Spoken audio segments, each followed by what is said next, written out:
this is Dodger, and you're watching my show. Monday, which means that it should be Depressed Day. I don't know what this is, I just grabbed it. Let's see if I can balance it. Why do I own you? Really quick, if you're a fan of Destiny, the StarCraft 2 player, he started up a Reddit thread where he was answering a bunch of people's questions. So if you're interested in that, you should go ahead and look at it. I will link to it in my description so that you can check that out. Xbox players across the globe rejoiced when they found out that Zynga will not be putting any of their games on Xbox Live. The reason they say specifically is because there are only so many Xbox Live players, but there's a pretty high chance that everybody that you know is on Facebook. I also wouldn't be surprised if they had a legitimate concern that it wouldn't be laughed off of XBL. It's a game that's made in a very specific way, and if you were to put it on Xbox Live, you would really need to make sure that you changed a lot of the mechanics to make it so that it would actually work on there, because, let's be honest, they're not going to make it in a way where suddenly your message box on XBL is going to be filled up with, "Oh my gosh, come join me on Farmville!" And if they did, people would die. So any of you who may have been concerned seeing that Angry Birds is going to be coming to as many platforms as possible, do not worry. Cityville and Farmville and all of those games, they're not even considering it. They don't want to do it at all. I have faith in social games because I think that the developers that are behind it really want to make good games. I just feel like a game like this is so... The way that it's made, it's like a framework for making money.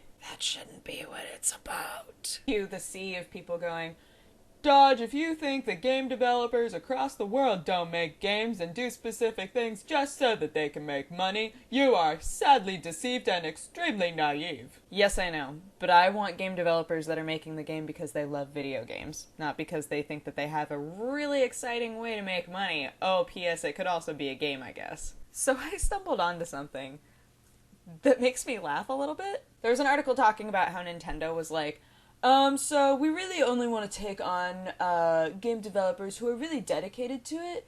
We really don't want to even discuss possibilities with game developers who are trying to hold down a second job because it really shows that they just don't care about the project. I'm paraphrasing, because that quote that had all of that information in it is gone. I went back to go look at the article again because I really wanted to talk about it today. The entire article is different. Cue me dying today because Nintendo put a hit on me. Whoops. They were trying to talk about how they really want to reach out to independent developers, but they want to avoid people that they consider hobbyists. I'm not even a game developer, and I was a little bit offended by the way that they were phrasing it and the way that they were talking about it, as though if you needed to have a second job, then you didn't care enough. A lot of people separate indie developers and garage developers. I don't really like the term garage developers. I think that it's a little bit catty. But people separate the two because garage developers are more the type of people who make games for lulz and then put it up for free on the internet. Independent developers are more considered the type of people who are making a game and would really love to pitch it as something to make money.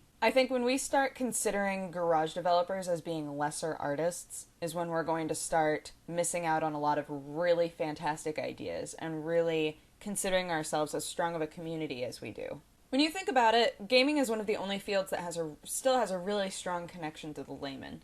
Like, we all, especially since we're so internet-based now, like, we're all really techie people. So a lot of us are able to communicate in a way where we're all considered peers. I don't know, what do you guys think? Does Reggie Fils-Aime have a point? So that's my show. Thanks so much for watching. If you have a response to anything that I have said today, positive or negative, you should go ahead and leave it as a comment or as a video response. And otherwise, if you would like to have coffee with me, you should click here. And I will talk to you guys again soon. I'm going to be doing a video about a Japan charity drive that I'm going to be starting. I'm hoping to upload that tomorrow. So if you're interested in that, please tune in. I would love to get as many people involved in this as possible. So, yeah, and that's it. I'm going to go to work. So have a great day, you guys. Okay, bye-bye.